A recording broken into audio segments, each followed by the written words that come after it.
The cold struck the valley like a punishment from the sky.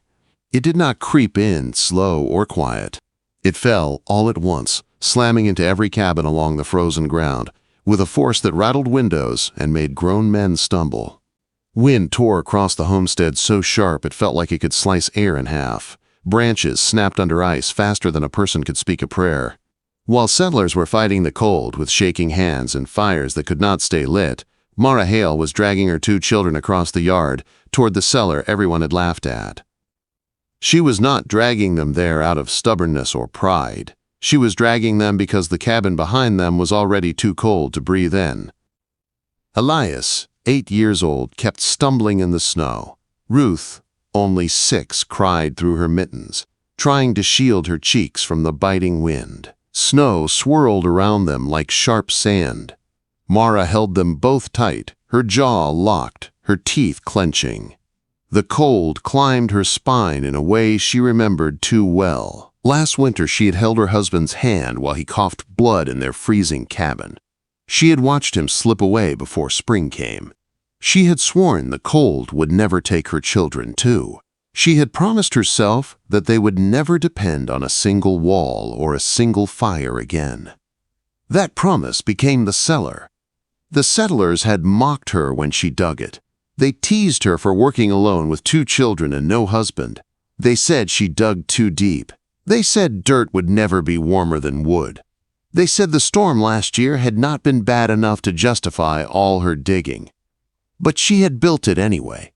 With her own hands, she carved it into the slope behind her cabin, bracing it with scavenged boards and clay she packed tight into the walls. She had shaped a venting shaft that let the cellar breathe without letting the wind inside. She studied the ground, the slope, the airflow, everything she wished someone had done for her when she needed it most. Now, as the storm screamed across the valley, she thanked the stubbornness that kept her digging. The cellar door resisted her first shove. The latch was frozen.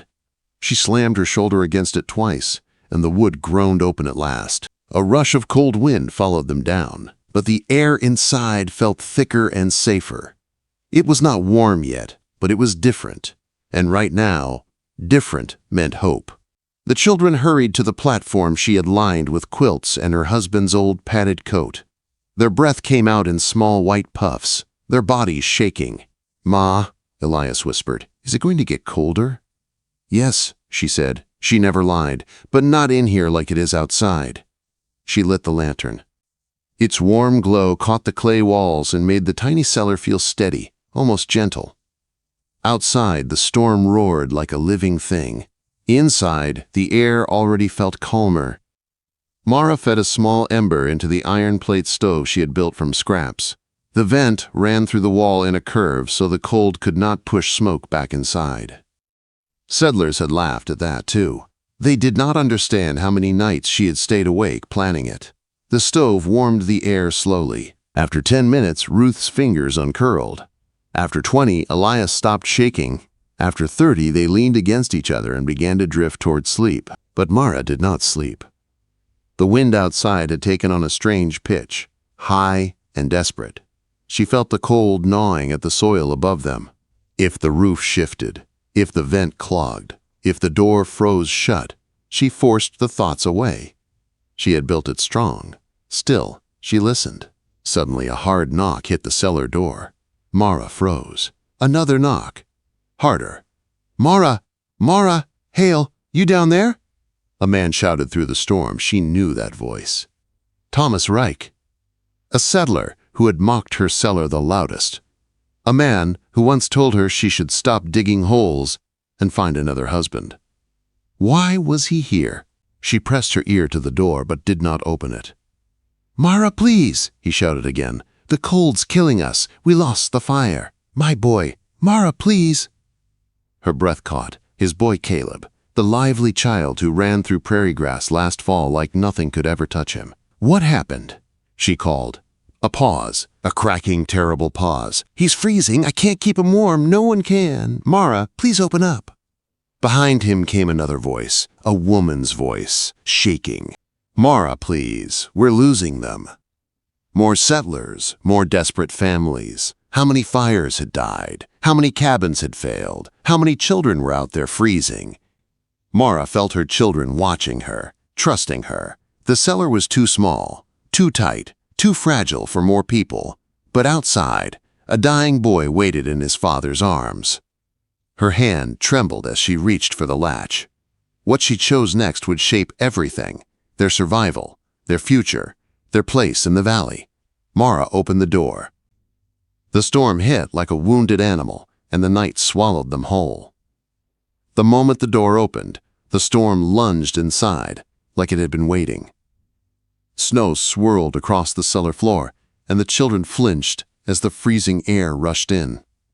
Mara held the door open only long enough for the settlers to stumble down the steps.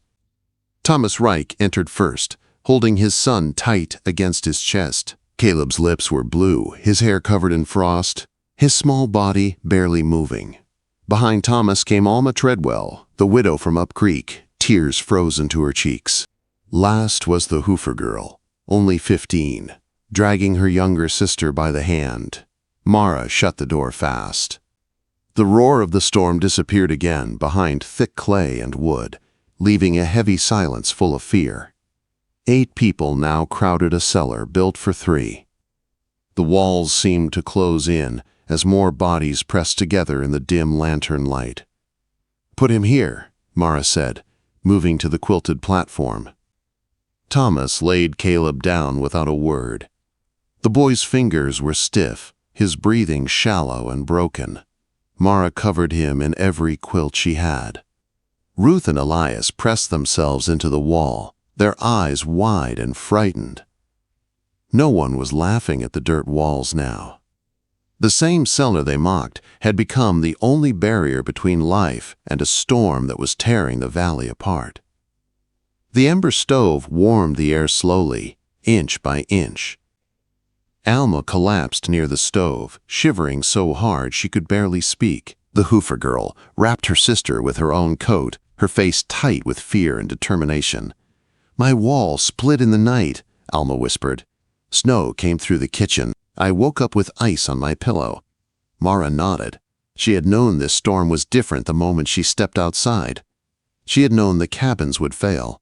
Thomas sat on the packed floor with his shoulders shaking. After a long moment he looked up. "I should have built one like this," he said. The shame in his voice filled the room. Ruth slipped from the platform and wrapped her arms around Mara's waist. "Are we safe?" she asked. "We are warmer," Mara answered. "That is what matters." But the air felt tight now. Too tight. The vent worked, but not well enough for so many people. The stove burned faster. Their breath used up more air. The cellar was doing its best, but it was being pushed beyond what she built it for. Still, they had no choice. By the next day, the storm changed. The wind no longer howled. It made a thin, high sound that never stopped. It drilled through nerves, through thoughts, making everyone stare at the walls like the sound itself could break them. Caleb stopped shivering. That was the first sign something was wrong. When a freezing body stopped shaking, it meant the cold had clicked deep inside. "He is going quiet," Thomas whispered. "Not yet," Mara said, but fear tightened her chest.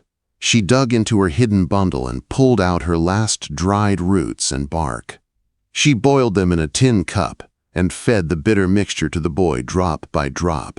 It might not heal him, but it would give his body something to fight with. The cellar fell silent again. Too silent.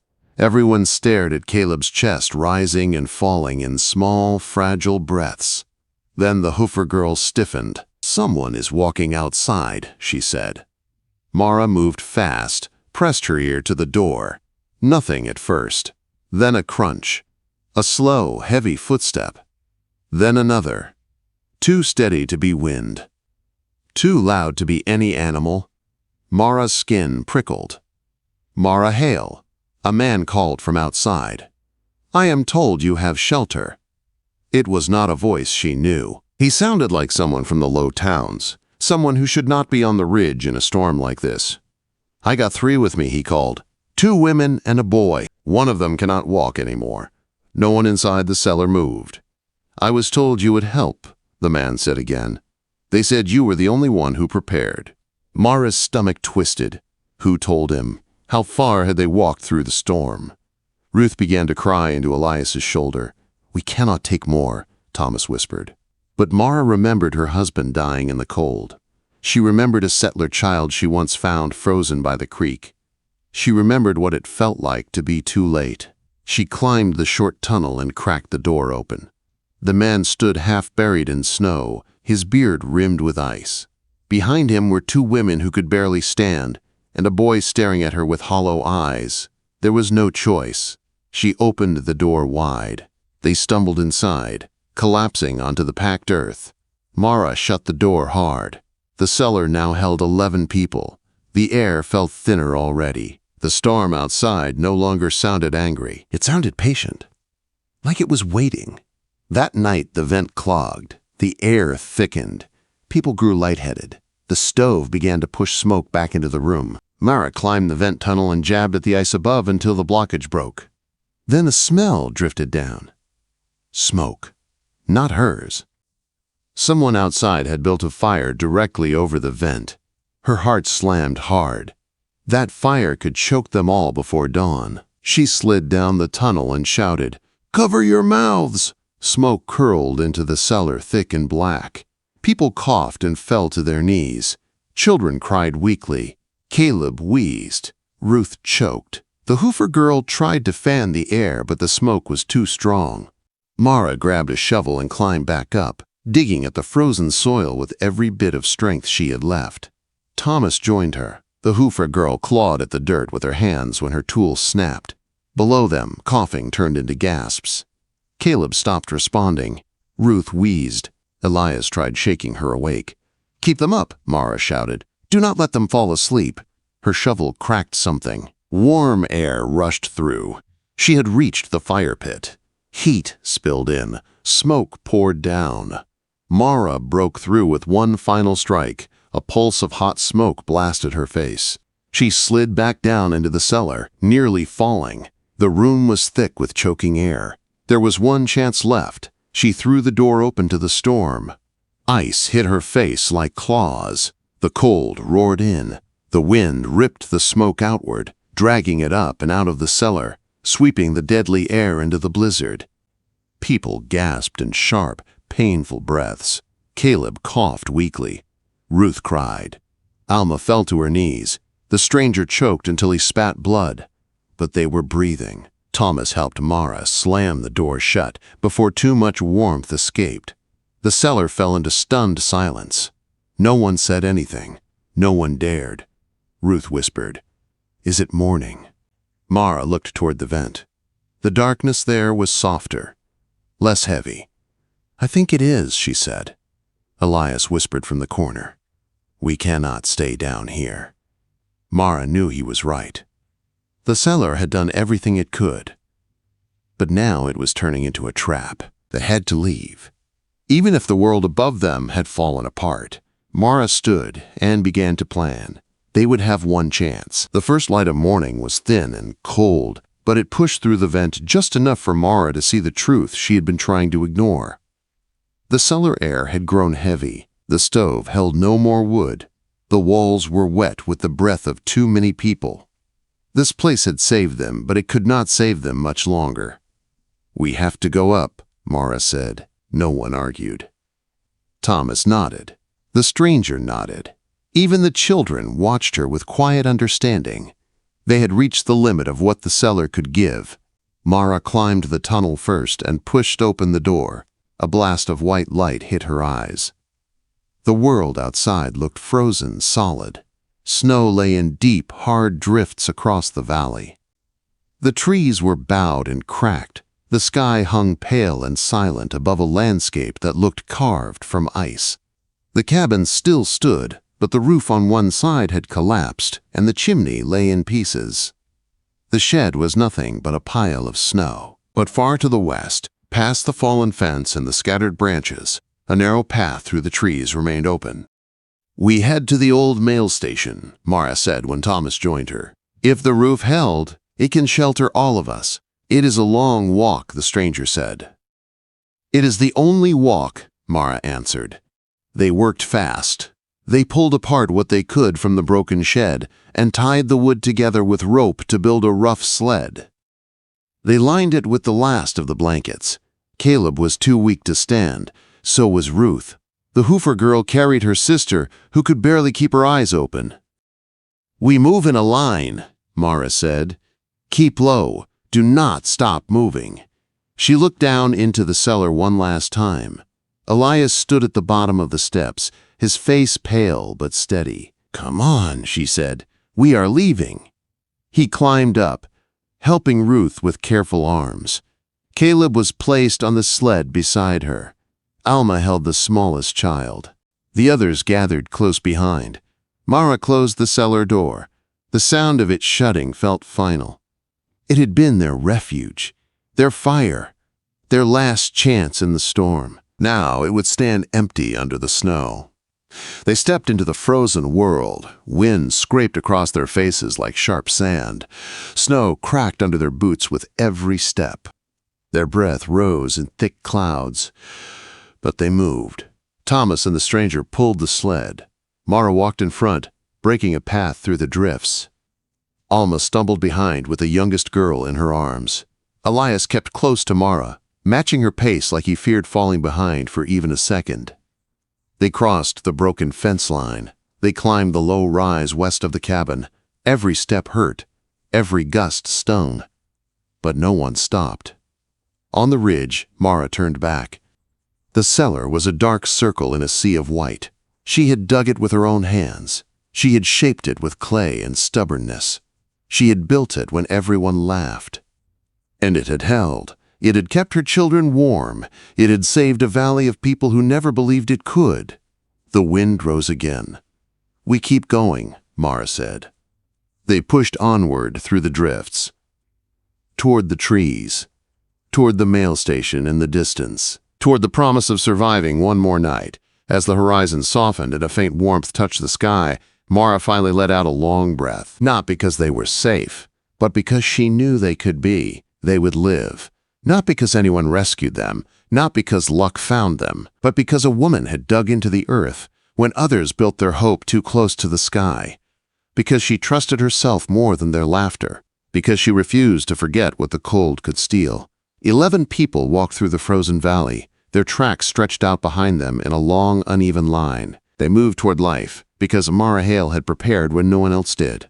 And now that preparation carried them forward into whatever waited beyond the ridge.